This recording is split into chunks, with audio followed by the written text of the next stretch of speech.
دوستوں کئی سارے ساتھیوں نے نام دیے ہیں، الحمدللہ 25 کے قریب ساتھیوں نے اپنے نام دیے ہیں کہ وہ اپنے تاثرات پیش کریں گے.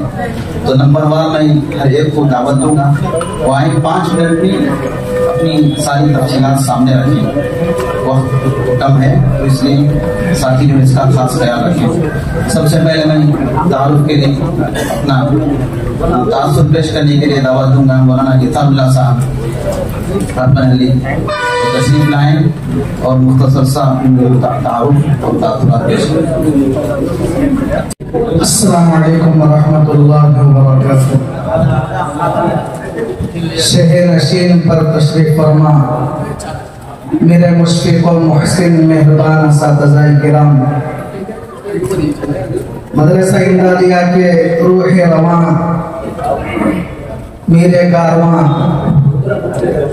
قافلہ سالار، ہم سب کے مخدوم و مطاع کرم فرما حضرت مفتی صاحب دامت برکاتہم.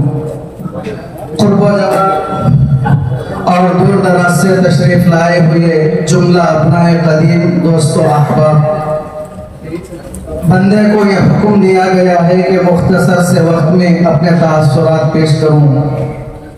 بزرگوں بھائیوں، اس ناچیز کو عیسیٰ اللہ کہتے ہیں.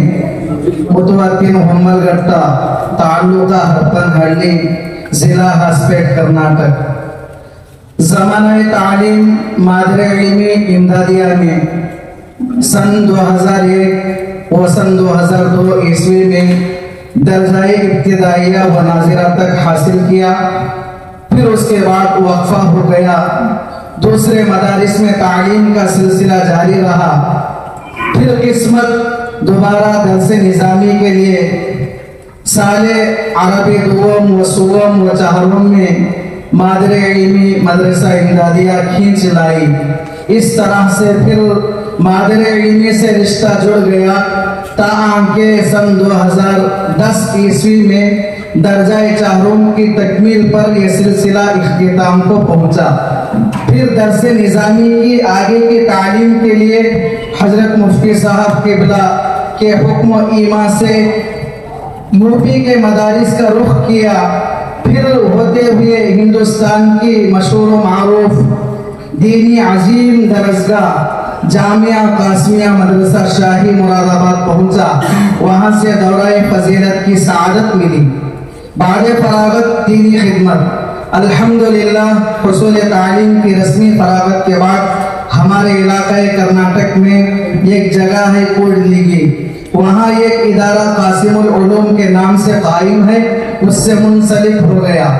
تقریباً 7 سال تک تدریس کے ساتھ مدرسے کی مختلف ذمہ داریوں کو نبھانے کی رب کریم نے توفیق بخشی. بعد ازاں کسی وجہ سے وہاں سے سبکدوش ہو گیا. اب فی الحال ہمارے مادر وطن علاقہ ہرپن علی میں ایک مسجد ہے، مسجد زینب کے نام سے. وہاں امامت و خطابت کے فرائض انجام دے رہا ہوں. دعا فرمائیں اللہ تعالیٰ استقامت نصیب فرمائے، مزید دین و ملت کی خدمت کی توفیق عطا فرمائے، آمین. آخر میں ایک شعر اپنے محسن اساتذہ کرام اور ایک شعر اپنے مادر علمی کے نظر کر کے اپنی جگہ لینا چاہوں گا. رہبر بھی ہمدم بھی یہ غمخوار ہمارے، رہبر بھی ہمدم بھی یہ غمخوار ہمارے، استاد یہ قوموں کے ہیں معمار ہمارے. مادر علمی کے لیے آتی رہے گی تیری انفاس کی خوشبو، آتی رہے گی تیری انفاس کی خوشبو، گلشن تیری یادوں کا مہکتا ہی رہے گا. اپنی بات ختم کرتا ہوں. اساتذہ کے سامنے لب کشائی کی جسارت کی معذرت خواہ ہوں. السلام علیکم ورحمۃ اللہ وبرکاتہ.